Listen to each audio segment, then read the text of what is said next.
মোৰ বক্তব্যত মই কেতিয়াবা মিয়ালেণ্ডৰ কথা কৈছোঁ নেকি? মিয়ালেণ্ডৰ কথা মুখ্যমন্ত্ৰীয়ে কৈ আছে। মুখ্যমন্ত্ৰীয়ে ভাগ কৰি আছে অসমখন।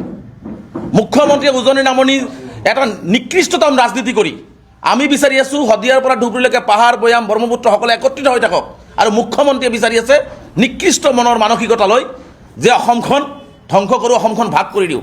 মই মুখ্যমন্ত্ৰীৰ এজেণ্ট বুলি কোৱাৰ লগে লগে এতিয়া আপোনালোকে কওক, যদি মই মুখ্যমন্ত্ৰীৰ এজেণ্ট বুলি তেওঁ গম পায় তেনেহ'লে 11 তাৰিখৰ জইনিঙত মোক কিয় বাধা দিয়া নহ'ল? মই কাৰো গোলাম নহয়, মই কাৰ গোলামী কৰি তাত যোৱা নাছিলোঁ। মই মেৰুদণ্ড পণ কৰি ৰখা জাতিৰ পৰা আহিছোঁ, আৰু মই কোনোদিনেই মেৰুদণ্ড বেকা কৰি মই ৰাজনীতি নকৰোঁ, কাৰণ ৰাজনীতিৰ ঊৰ্ধত মোৰ জাতি, ৰাজনীতিৰ ঊৰ্ধত মোৰ স্বাভিমান। ভাঙনমুখী পৰিৱেশ সৃষ্টি নহওক তাৰ কাৰণে মই যাৱতীয় কৰণীয় কাম মই সম্পূৰ্ণভাৱে কৰিছোঁ, সেইখিনিলৈকে মই ঠিকে আছোঁ। তাৰপিছত মই যেতিয়া প্ৰতিক্ৰিয়াবিলাক চলি থাকিল পিছদিনাখনো, তাৰপিছত আকৌ দেখিলোঁ পিছদিনাখন ৰাতিপুৱা দেখিলোঁ ভয়ানকভাৱে মুখ্যমন্ত্ৰী হিমন্ত বিশ্ব শৰ্মা ডাঙৰীয়াই যি ধৰণে দুদিন মোক লৈ বিভিন্ন ধৰণে তুচ্ছ তাচ্ছিল্য, মিয়ালেণ্ড, এটা সংবাদ মাধ্যমতো ক'লে যে মিয়ালেণ্ড বনাব খুজিছোঁ। মোৰ বক্তব্যত মই কেতিয়াবা মিয়ালেণ্ডৰ কথা কৈছোঁ নেকি? মিয়ালেণ্ডৰ কথা মুখ্যমন্ত্ৰীয়ে কৈ আছে। মুখ্যমন্ত্ৰীয়ে ভাগ কৰি আছে অসমখন। মুখ্যমন্ত্ৰীয়ে উজনি নামনি এটা নিকৃষ্টতম ৰাজনীতি কৰি আমি বিচাৰি আছোঁ শদিয়াৰ পৰা ধুবুৰীলৈকে পাহাৰ ভৈয়াম ব্ৰহ্মপুত্ৰ সকলে একত্ৰিত হৈ থাকক, আৰু মুখ্যমন্ত্ৰীয়ে বিচাৰি আছে নিকৃষ্ট মনৰ মানসিকতা লৈ যে অসমখন ধ্বংস কৰোঁ, অসমখন ভাগ কৰি দিওঁ। নামনি অসমখন তেওঁ ভাগ কৰে, জিলা ৱাইজ ভাগ কৰে। সেই মনোবৃত্তি লৈ মুখ্যমন্ত্ৰী কামবিলাক কৰি আছিল, আৰু সেই কথাবিলাক মই একেলগে এটা অসম কৰিবৰ কাৰণে আহ্বান জনাইছিলোঁ। আৰু তেনে ক্ষেত্ৰত পিছদিনাখনো মই দেখিলোঁ যে বেলেগে কোৱাৰ আগত মই যিটো ঘৰত গৈ জইন কৰিলোঁ, যিটো ঘৰৰ মই নতুন আলহী, মোক প্ৰথম দিনা সকলোখিনি কোৱা হ'ল, মই কৰিলোঁ। পাৰ্টীৰ সভাপতিয়ে প্ৰথম আৰু দ্বিতীয়টো ষ্টেটমেণ্ট দিলে, মই সকলো মানিলোঁ। বিৰোধী দলৰ দলপতিয়ে মোৰ বিষয়ে কিবা কিবি ক'ল, তথাপি মই মানি ল'লোঁ। তৃতীয় দিনা মানুহৰ এটা সহ্যৰ সীমা থাকে। মই উপযাচি যোৱা নাছিলোঁ, মোক নিমন্ত্ৰণ কৰি লৈ যোৱা হৈছে, আৰু মই সেই নিমন্ত্ৰণ এইকাৰণে ৰক্ষা কৰিছোঁ যে মই ধৰ্ম নিৰপেক্ষ এটি দলত বিশ্বাস কৰোঁ, আৰু আমি ধৰ্ম নিৰপেক্ষভাৱে আমি অসমখন আগুৱাই লৈ যাব লাগিব। বিৰোধী দলৰ দলপতিয়ে তেওঁ পত্ৰ লিখিলে, কাৰণ আপোনালোকে জানে যে তেওঁ বিৰোধী দলৰ দলপতিৰ কোনো কাম নাই।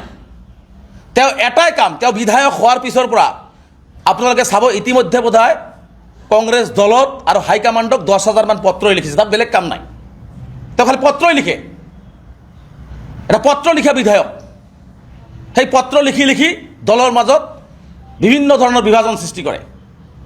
সেই বিৰোধী দলৰ দলপতিগৰাকীয়ে মুখ্যমন্ত্ৰীয়ে যি ধৰণে মোক আক্ৰমণ কৰি আছিলে, মুখ্যমন্ত্ৰীয়ে মোক যি ধৰণে কথা বতৰাবিলাক কৈ আছিলে, বিজেপি দলে মোক যেনেকৈ কথা বতৰা কৰিলে, তেওঁলোক মন্ত্ৰীবিলাকে কথা বতৰা কৈ আছিলে, সকলোখিনি আগদিনাখন শেষ হৈ যোৱাৰ পিছত মুখ্যমন্ত্ৰীৰ ভাষ্যৰ দৰে একেই ৰূপত আকৌ দেওবৰ শইকীয়া ডাঙৰীয়াই ভাষ্য প্ৰদান কৰিলে। আৰু তেতিয়া মই মোৰ বিবেকক মই প্ৰশ্ন কৰিলোঁ যে যিটো ঘৰত মই আলহী নতুন, যিটো ঘৰৰ অলপ কথা বতৰা লৈ সকলোখিনি বিতৰ্ক হ'ল আৰু সকলোখিনি মই মানি লৈ সকলোখিনি কৰিলোঁ, তাৰ পিছতো সেইটো ঘৰৰ সভাপতিৰ পিছতেই বিৰোধী দলৰ দলপতি তেখেতে প্ৰথম দিনাখন যি ক'ল দ্বিতীয় দিনাও তেওঁ আচলতে কাৰ চুতুলিপুৰ মতে তেওঁ মোক আক্ৰমণ কৰিলে। এই কথাটোৰ উত্তৰ দেওবৰ শইকীয়া ডাঙৰীয়াই দিব লাগিব। আৰু দেওবৰ শইকীয়া ডাঙৰীয়াৰ মুখৰ কথা আৰু হিমন্ত বিশ্ব শৰ্মা ডাঙৰীয়াৰ মুখৰ কথা এক, কাৰণ অসমৰ ৰাইজ, প্ৰত্যেকজন ৰাইজ গম পায়, আমিও গম পাওঁ যে এই কংগ্ৰেছ দলটোৰ মাজত বিজেপিৰ এজেণ্ট, মুখ্যমন্ত্ৰীয়ে কৈ থকা বিজেপিৰ এজেণ্ট সোমাই আছে। গতিকে সেই বিজেপিৰ এজেণ্ট সোমাই আছে, কাৰণ এতিয়া মই কালি যেতিয়া দ্বিতীয় দিনা দেওবৰ শইকীয়া বক্তব্য দিলে, তেতিয়া মই গম পাই গ'লোঁ যে দেওবৰ শইকীয়া সম্পূৰ্ণ মুখ্যমন্ত্ৰী চতুলিপি মতে মোক দ্বিতীয়বাৰৰ কাৰণে আক্ৰমণ কৰিলে। এজন মানুহক আপোনালোকে কওক, মই অসমৰ সংবাদ মাধ্যমক, অসমৰ ৰাইজক এইটো বিচাৰ দিছোঁ যে এজন মানুহে মাফ খোজাৰ পিছত আৰু কিবা থাকিব পাৰে নেকি? এজন ল'ৰাই ঘৰত ভুল কৰিছে, তাৰ বাবে সমগ্ৰ অসমবাসীৰ ওচৰত ভুল স্বীকাৰ কৰিছে। মইতো সমন্বয়ৰ কথা কৈছিলোঁ, মই ভুল কথা কোৱা নাছিলোঁ। তাৰপিছতো মই দলৰ স্বাৰ্থত মানুহৰ মাজত ভাঙন সৃষ্টি নোহোৱাৰ স্বাৰ্থত, মিলাপ্ৰীতি অটুট থাকৰ স্বাৰ্থত মই সকলোখিনি কৰাৰ পিছত দ্বিতীয় দিনা মোৰ ওপৰত কিয় ৰামদঙন মৰা হ'ল, কাৰ নিৰ্দেশত মৰা হ'ল?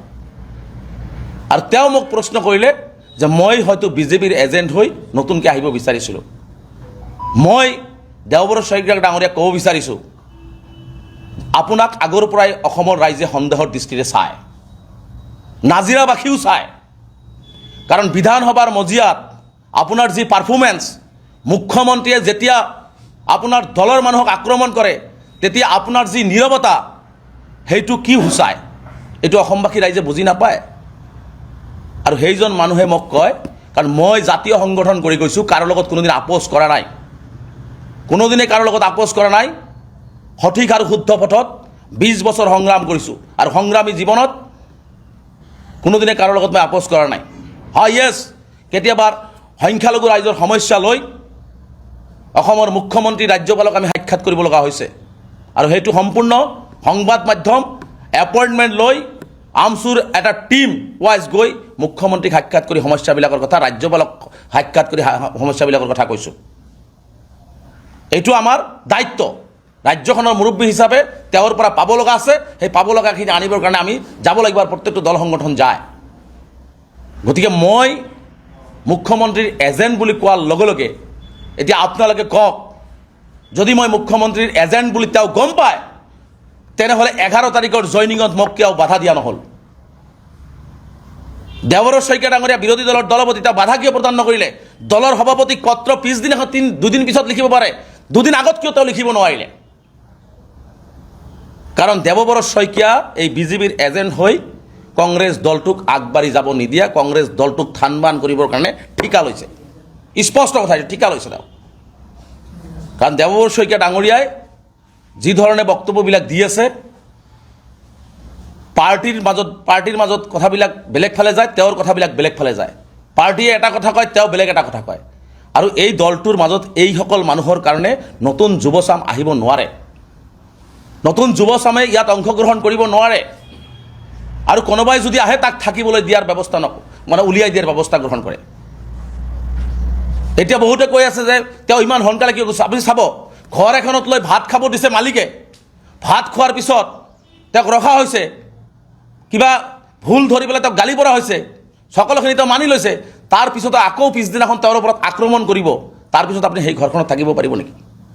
কাৰণ মই মেৰুদণ্ডবিহীন জাতিৰ পৰা অহা নাই, মই মেৰুদণ্ড পণ কৰি ৰখা জাতিৰ পৰা মই আহিছোঁ। মই কাৰো গোলাম নহয়, মই কাৰ গোলামী কৰি তাত যোৱা নাছিলোঁ। মই মেৰুদণ্ড পণ কৰি ৰখা জাতিৰ পৰা আহিছোঁ, আৰু মই কোনোদিনেই মেৰুদণ্ড বেকা কৰি মই ৰাজনীতি নকৰোঁ। কাৰণ ৰাজনীতিৰ ঊৰ্ধত মোৰ জাতি, ৰাজনীতিৰ ঊৰ্ধত মোৰ স্বাভিমান, আৰু মোৰ আত্মসন্মান আৰু মোৰ জাতিৰ আত্মসন্মানত যদি কোনোবাই আঘাত কৰে, আৰু মই কৰি অহা সেই সংগঠনটোৰ সত্তাক যদি কোনোবাই আক্ৰমণ কৰে, ৰাজনীতি কি হ'ব পিছৰ কথা, কিন্তু কোনোবাই সেই আঙুলি তুলিলে সেই আঙুলিক আমি মানি নলওঁ। স্পষ্ট কথা। মই তেওঁক চিনি নাপাওঁ। কেইদিনমান আগত এখন বিয়া ঘৰত গৈছোঁ, তাতে তেওঁ ক'লে নমস্কাৰ ৰেজাউল সাহেব ভালে আছে, আৰু সেইজন মানুহ গুৱাহাটীত বহি আমচুৰ সভাপতিক চিনি নাপায় বুলি তুচ্ছ তাচ্ছিল্য কৰিব, আৰু সেইটো ঘৰত মই থাকিব লাগিব? আপোনালোকে কওক, বিবেক, সকলোৰে বিবেক আছে। এনেকুৱা ধৰণৰ মানসিকতা তেওঁলোকৰ হৈছে, এনেকুৱা ধৰণৰ মানসিকতাৰ কাৰণে আৰু এনেকুৱা ধৰণৰ মানসিক অত্যাচাৰ মোৰ ওপৰত কৰাৰ কাৰণে এই দুজন মানুহে যি ধৰণে আমচুৰ সভাপতিক চিনি নাপাওঁ বুলি ক'লে, যাৰ কাৰণে মই বাধ্য হ'লোঁ যে এই পৰিয়ালটোত কোনোবাই মোক থাকিব দিলেও এওঁলোকে মোক থাকিব নিদিব। কাৰণ এওঁলোকৰ মূল এজেণ্ডাটো হৈছে কংগ্ৰেছ দলটোক আগবাঢ়ি যাবলৈ নিদিয়া। কংগ্ৰেছ কোনোবাই ছদ্মবেশীৰ ৰূপত, কোনোবাই এজেণ্ডৰ ৰূপত এওঁলোকে কাম কৰি আছে। গতিকে মই সেইকাৰণে আজি সংখ্যালঘু ৰাইজকো মই কৈছোঁ যে এই দুজন ব্যক্তি, মই 20 বছৰ জাতীয় সংগ্ৰাম কৰাৰ পিছত এই দুজন ব্যক্তিয়ে যি ধৰণে মোৰ ওপৰত অপযশ জাপি দি মোক মানসিকভাৱে অত্যাচাৰ কৰিলে, মোক ভাল পোৱা মানুহখিনিক তেওঁলোকে যি ধৰণে আঘাত দিলে, মোক সহায় কৰা মানুহখিনিক যি ধৰণে আঘাত দিলে, তাৰ বিচাৰো মই, এই দুজন ব্যক্তিৰ বিচাৰো মই সংখ্যালঘু ৰাইজক ওচৰত এৰিছোঁ। গতিকে স্পষ্ট কথা। হা, চাওক, আজি মই এইটো লাইনতে আছোঁ, মই কাইলৈ সেইটো কথাও পাতিম। গতিকে মই স্পষ্টকৈ কৈছোঁ যে কোনোবাই কিবা আঙুলি তুলিলেও ৰেজাউল কৰিম চৰকাৰ সৎ আৰু সততাৰে সংগঠন কৰিছে। মোৰ সতীৰ্থসকল আছে, এতিয়াও আছে, সুধিব আপোনালোকে। এই সতীৰ্থসকল একেলগে কাম কৰিছোঁ। কেতিয়াও জাতিৰ লগত, সংগঠনৰ লগত আমি কোনো ধৰণৰ কম্প্ৰমাইজ কৰা নাই। আমি সদায় জাতি ঊৰ্ধত ৰাখি, সংগঠনৰ ঊৰ্ধত ৰাখি আমি সংগঠন কৰিছোঁ। গতিকে বিভিন্নজনে বিভিন্ন ধৰণে ৰাজনৈতিকভাৱে মোক পাকে প্ৰকাৰে ৰাজনৈতিক ষড়যন্ত্ৰৰ বলি কৰি মোক ধ্বংস কৰিবৰ কাৰণে ষড়যন্ত্ৰ ৰচনা কৰা হৈছে। কিন্তু মই দৃঢ় বিশ্বাসী, মই ভাঙি নপৰোঁ। মোৰ লগত অসমৰ সংখ্যালঘু সমাজ আছে, মই এৰি অহা সংগঠনটোৰ পৰিয়াল আছে। মই নিশ্চিতভাৱে মই মোৰ কথাখিনি আগুৱাই লৈ গৈ থাকিম। আজি দেৱৰ শইকীয়া ডাঙৰীয়াক আৰু এটা কথা কৈ দিছোঁ, তেওঁ বিৰোধী দলৰ উপদলপতি। তেওঁ আজি বুজাই দিয়ক, তেওঁৰ দায়িত্ব হৈছে অসমৰ সংখ্যালঘুৰ ওপৰত হিমন্ত বিশ্ব শৰ্মাই যি অত্যাচাৰ কৰিছে, যি উচ্ছেদৰ নামত অত্যাচাৰ কৰিছে, ডি ভোটৰ নামত অত্যাচাৰ কৰিছে, পুছবেকৰ নামত অত্যাচাৰ কৰিছে। বিৰোধী দলৰ দলপতিৰ দায়িত্ব হৈছে তেওঁৰ বিধায়কসকলক লৈ সেই মানুহখিনিৰ কাষত থিয় হোৱা। আপোনালোকে সংবাদ মাধ্যমত দেখিছে নেকি দেৱৰ শইকীয়া ডাঙৰীয়াই কোনোবা দিন এই কথা কৈছে? বিধানসভাৰ ভিতৰত বাদ দিলোঁ, বিধানসভাৰ বাহিৰত তেওঁ যে সেই মানুহখিনিৰ কাষত থিয় হৈছে। কিয় এই মানুহখিনি মানুহ নহয়?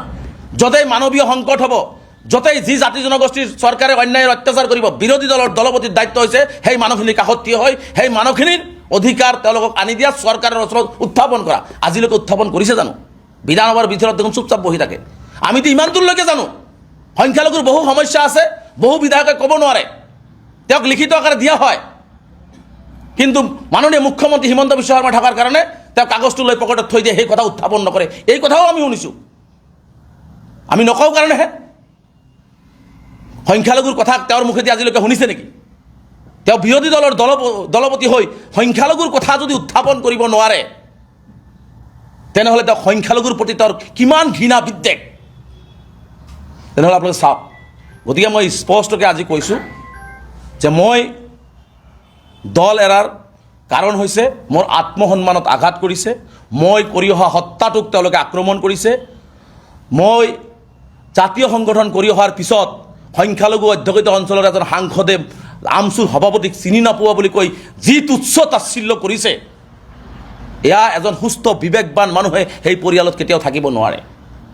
গতিকে মই মোৰ সুস্থ বিবেক বুদ্ধিৰে মোৰ বিবেক দংশনত মই ভুগিছোঁ, যাৰ কাৰণে মই ভাবিছোঁ যে মোৰ ৰাজনৈতিক কেৰিয়াৰ কি হয় হওক, ৰাজনীতি পিছত মোৰ বিবেকক আগত ৰাখি, জাতিক আগত ৰাখি, মোৰ আত্মসন্মানক আগত ৰাখি মই তাৰ পৰা ওলাই আহিছোঁ। গতিকে বাকীখিনি অসমৰ সংখ্যালঘু ৰাইজে বিচাৰ কৰিব, অসমবাসী ৰাইজে বিচাৰ কৰিব। গতিকে এইখিনি কথা আপোনালোকক মই অৱগত কৰিলোঁ।